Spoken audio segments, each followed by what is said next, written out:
Okay, we are standing outside the Kentucky Center for the Performing Arts, and we're talking to Kris, the guy behind, the genius behind all of this. So this is my second year at the event. I'd love to hear your sense on how it's grown and where it's going, and what do you think of this year in terms of attendance, audience, speakers? Sure. Yeah, this year's been great. This is actually the first year of the festival. This is our 10th festival.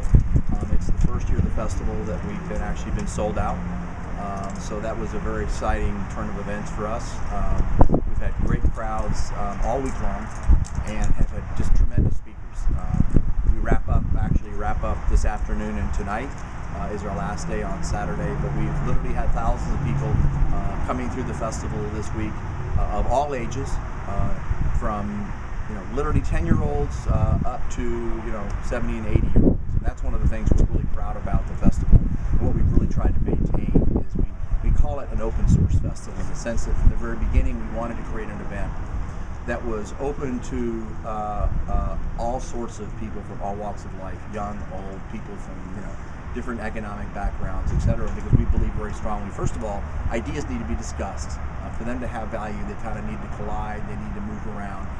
And then everybody has ideas. Young people have ideas, old people, experienced people, inexperienced people, etc. And it's really not limited to one group of people. And so we really wanted to create an event that we could figure out a way to finance in a novel way that would allow us to hit a price point that was very open and attract a lot of people. And so how do you decide on what kinds of speakers to choose? Really, we look for, there's not a really formula. It's a very kind of organized chaos approach to pitting speakers. We don't have a theme per se. The theme every year is always innovation and imagination and stay curious. Stay curious. And so we look each year for people who kind of fit that mold. And every year is fresh. So every year we start out and we just start from the beginning. We get lots of ideas we welcome ideas from everybody. Participants, former speakers, people who have heard about the festival will oftentimes call us, write us, send us emails. You ought to think about this idea. I just saw this person. I just read this book. I saw this film. And we just start a process of going through that and reading through it, and almost like putting together a piece of art. But somehow by the end of a year, we have a picture. We have a festival that kind of we think to the best of our ability fits what we're trying to do, which is to bring together really creative people from all different disciplines, the sciences, the arts, design, performance, etc., and bring them together so that all of us can learn what some of the cutting edge ideas are outside of particular fields, but then how do those things combine? And then in terms of the breakdown of arts, science, technology, is there one discipline that you tend to have more focus on? No, not really. In any year there may be. We may have more science one year, or one year more art, or one year more design. But that's really just by happenstance, in the sense that maybe some people popped up that year, or some ideas popped up that year that we wanted to address.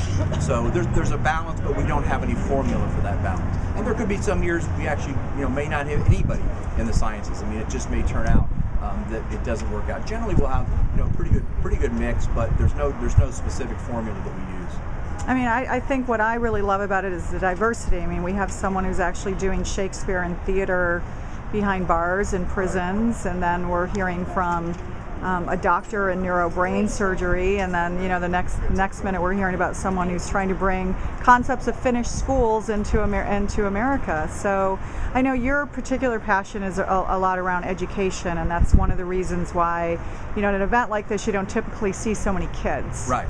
So I know that you guys try to subsidize or keep the cost down so that anybody can get access to these great ideas. We keep the cost down. We also get scholarships, and some of the sponsors will actually donate some of the tickets to be used for students.